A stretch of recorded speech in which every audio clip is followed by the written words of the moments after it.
BJP polarise करेगी उतना नुकसान बीजेपी को होगा, जो विवेक की बिल्कुल नहीं नहीं, मुझे ऐसा नहीं लगता है। देखिए, मैंने शुरू में ही कहा कि ये चुनावी पैंतरेबाजी है। क्या तो ये प्रयास भारतीय जनता पार्टी का पूरा फोकस ये रहता है कि मेरे ऊपर कुछ मत बात करो, ऑपोजिशन के गोल के पास दनादन मारते जाओ।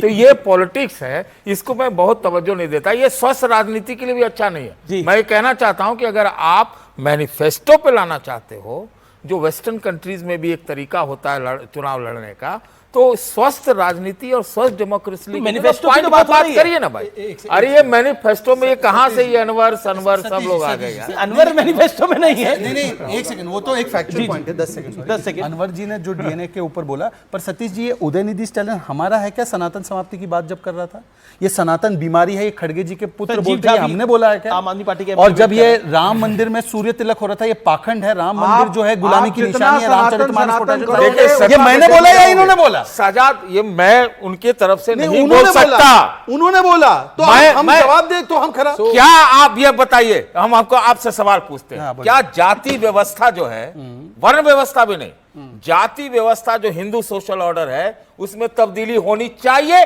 या नहीं होनी चाहिए? अरे मान्यवर, मुझसे क्यों पूछते हो? अंबेडकर जी ने संविधान लिखकर चले गए, और उसको कौन बदल रहा है? मुस्लिमों को आरक्षण देकर। नहीं, हमें तो ये सवाल ही मत पूछिए। एक सेकंड सुनिए, आप प्रोपेगेंडा पब्लिसिटी पे आप प्रोपेगेंडा पब्लिसिटी पे मत आइए। मैं उसूल की बात कर रहा हूं। अच्छा ठीक है, हाँ करती है, लेकिन इससे कोई पॉइंट पर आ जाते हैं उसूल पे, तो आज वो पे कर रही है। नहीं, देखिए अमीर, अरे भाई, मैं बोलता हूं, डिबेट डाइवर्ट हो गई कि कांग्रेस के ये अनसेटल्ड से डिबेट डाइवर्ट हो गई। बीजेपी भी खेमेबाजी में चलती थी, लेकिन जब से कमजोर हुई कांग्रेस, आवाज के दम पे नहीं, तर्कों के दम पर कांग्रेस, देखो ये तो कांग्रेस की पुरानी कहानी है। अब मुझे जवाब जी। एक सेकंड प्लीज सुन लीजिए। पहली बार देश का ओबीसी प्रधानमंत्री जिसने टेन्योर पूरा किया, मैं पूरे में शब्द नोट कीजिए, वो है नरेंद्र मोदी। किसने बनाया? बीजेपी ने। पर बीजेपी कास्टिस्ट पार्टी है, और ये कांग्रेस जिसने ओबीसी का प्रधानमंत्री नहीं बनाया, ये कांग्रेस बहुत अच्छी है। का विरोध किया, वो कांग्रेस अच्छी है। लेकिन मंडल का आप लोग भी विरोधी थे। नहीं, कांग्रेस वर्सेस मंडल का बीजेपी भी विरोधी ओके, मंडल का विरोधी थी या नहीं? बताइए। मैं तो था उस समय, बताइए उस समय था ये विरोधी की नहीं? अब बताइए, इकोनॉमिक आधार पर आरक्षण की बात सुनील यादव भी कुछ कहना चाह रहे हैं। कर्पूरी ठाकुर को सम्मानित हमने किया। मेरी रिक्वेस्ट मुस्लिमों को देने वाले स्टूडियो के बाहर जा रहा हूं मैं। सुनील यादव एक 1 सेकंड, ये स्टूडियो को सेटल करते हैं। Sunil Yadav 40 second. Sunil Yadav on screen, no one else. Sunil Yadav ji Amish भाई, क्योंकि स्टूडियो में जो लोग बैठे उनको थोड़ा सा ज्यादा आरक्षण मिल जाता है, लेकिन फिर भी मैं प्रधानमंत्री जी का इंटरव्यू सुन रहा था, जितना आपने सुनाया। उन्होंने तो मीडिया पर भी सवाल खड़े किए कि हम 10 दिन तक इंतजार करते रहे, कोई बोला नहीं। माननीय प्रधानमंत्री जी, 10 साल तक केवल मीडिया ने आपको बचाए रखा है।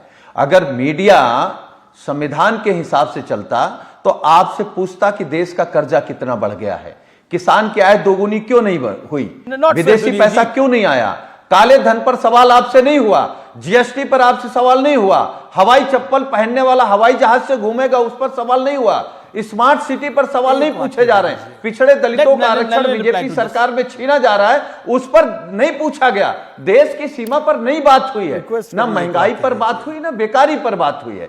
तो मैं तो केवल एक बात कहूंगा, प्रधानमंत्री जी का हम बड़ा आदर करते हैं। हालांकि जो देश का मूड है वो 4 जून को पूर्व प्रधानमंत्री हो जाएंगे, लेकिन क्या वर्तमान प्रधानमंत्री रहते हुए चुनाव आयोग ने किसी प्रधानमंत्री को नोटिस दिया उसकी भाषा पर? ठीक है, मीडिया पर आपने बात बोली और I want to address it. हम कह रहे हैं कि मध्य प्रदेश में मीडिया की वजह से नरेंद्र मोदी अगर 10 साल तक प्रधानमंत्री रहा तो 2002 से नरेंद्र मोदी मीडिया की स्क्रूटनी में सीएम रहा। क्या क्या नहीं सवाल पूछे गए, क्या क्या उन्हें नहीं कहा गया? उन्हें तो प्रधानमंत्री नहीं बनना चाहिए था।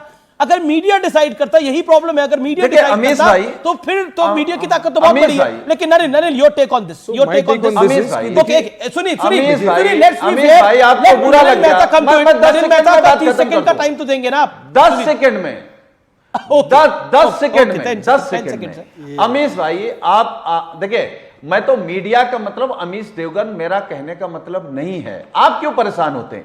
मैं बाईमानदारी कह रहा हूं, अगर इस देश का मीडिया, इलेक्ट्रॉनिक मीडिया और प्रिंट मीडिया आधी बात सरकार की, आधी विपक्ष की अगर दिखा देता तो ये 10 साल देश के इनके बाद मुझे भी मौका Okay, दे दीजिए। नलिन मेहता, इनके बाद, there are then two things. Sanjeev Jha, then Shehzad Al-Kamti। देखिए आरिफ साहब भी मीडिया वेट पे कर आपका कुछ भी ओपिनियन हो आसिफ सकता है, लेकिन मैं आपको ये बताना चाहता हूँ कि देखिए ये ना, ये बहुत बड़ा एक हमेशा एक नैरेटिव चलता है कि जब आप चुनाव हार रहे हो तो इलेक्शन ही जायज़ नहीं है।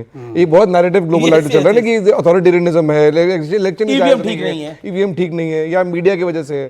भाई ऐसा होता तो बीजेपी कोई चुनाव हारती ही नहीं। BJP is lost in West Bengal, is lost in other places. So I think this is a cannot, because जब आप हरा नहीं पा रहे तो आप कह रहे हैं सब कुछ ही खराब है। ऐसा नहीं है, पहली बात। दूसरी बात, जो मुद्दे की हम बात कर रहे थे पहले और जो आप क्वेश्चंस की बात कर रहे हैं, आप पूरा इंटरव्यू कल देखिए, बहुत सवाल पूछे गए प्रधानमंत्री से। राहुल जोशी ने सारे सवाल देश के मन में है, जो विपक्ष के मन में भी है, शायद पूछा जाए। Political questions, right?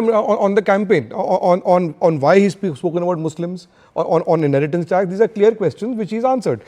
जहाँ तक हम मुद्दे की पहले जो बात कर रहे थे, आपने सतीश जी ने पहले कांग्रेस की बात कही कि कांग्रेस की बात क्यों कर रहे हैं। आई थिंक अगर आप पिछले 6 साल से देखें और मोदी जी का हमने एनालाइज किया, उनके सारा उनकी जो पॉलिटिकल कम्युनिकेशन है सोशल मीडिया पे, बीजेपी हमेशा कांग्रेस के बारे में ज्यादा बात करती है। वो इसलिए करती है बिकॉज पॉलिटिक्स में आप सिर्फ आइसोलेशन में नहीं खड़े हैं, आप दूसरे विपक्ष के साथ में रिलेटिव उसमें खड़े हैं, right. So you also saying I am the anti Congress. दूसरी बात, जो आप कर्नाटका की पहले आप बात कर रहे थे, देखिए कर्नाटका में ना एक खेल के अंदर खेल चल रहा है। इट इज क्योंकि सिर्फ ये बीजेपी और कांग्रेस का चुनाव नहीं है, ये डीके शिव कुमार और उसमें ये इसलिए है जिसके समर्थक ज्यादा इलेक्ट होंगे।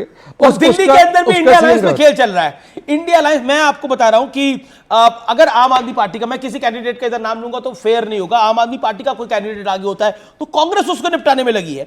और अगर कांग्रेस का कोई अगर, वैसे तो कांग्रेस की स्थिति उस तरह की दिल्ली में नहीं है, लेकिन कांग्रेस के अभी 2 कैंडिडेट को, उदित राज को लेकर और कन्हैया कुमार को लेकर सिर फटे हुए हैं पार्टी के अंदर। और मैं इस बात को मैंने पहली बार रिपोर्ट किया था कि कांग्रेस के अंदर बहुत बड़ा, और मैं ये आपको यकीन से कह रहा हूं, पूरी दिल्ली के अंदर, इस पूरे अलायंस में जैसे समीकरण दिखाई दे रहे हैं, जैसे ओपिनियन पोल्स आए हैं, एक बड़ा खामियाजा कन्हैया कुमार की वजह से एक बड़ा डेंट लगने वाला है पूरे अलायंस के अंदर। अगर कन्हैया कुमार पर इस अलायंस ने फैसला नहीं लिया तो एक बड़ा डेंट लगेगा। मेरे साथ संजीव झा हैं। Sanjeev Jha, with all due respect to you, ये आपका मुद्दा नहीं है जो कांग्रेस के घर में इस समय हो रहा है, लेकिन क्या आपको लगता है कि आपकी वजह से ये हो रहा है? लवली जी ने इनके बारे में बोला, और क्योंकि आपका ही नाम लिया, मुझे लगता है कि मुझे लगता है कि ये लड़ाई बहुत बड़ी है, और लड़ाई जब बहुत बड़ी हो, छोटी छोटी चीज़ों को मुझे लगता है नज़रअंदाज कर देना चाहिए। क्योंकि ये कुर्सी फेंका तो भाजपा का राजस्थान के टिकट बंटवारे में भी हुआ था, मध्य प्रदेश टिकट बंटवारे में भी हुआ था, तो मुझे लगता है ये इतना महत्वपूर्ण नहीं है। बड़ी लड़ाई क्या है? बड़ी लड़ाई ये है कि आज देश में एक तरह से तानाशाही है। सभी आप जितने भी आप संवैधानिक इकाई हैं उसको मिसयूज कर रहे हैं। आज भी हमारे साथ क्या हुआ, हमने अपने कैंपेन सॉन्ग लॉन्च किया था, इलेक्शन कमीशन कहता है कि ये कैंपेन सॉन्ग नहीं चलने देंगे। आपत्ति क्या है?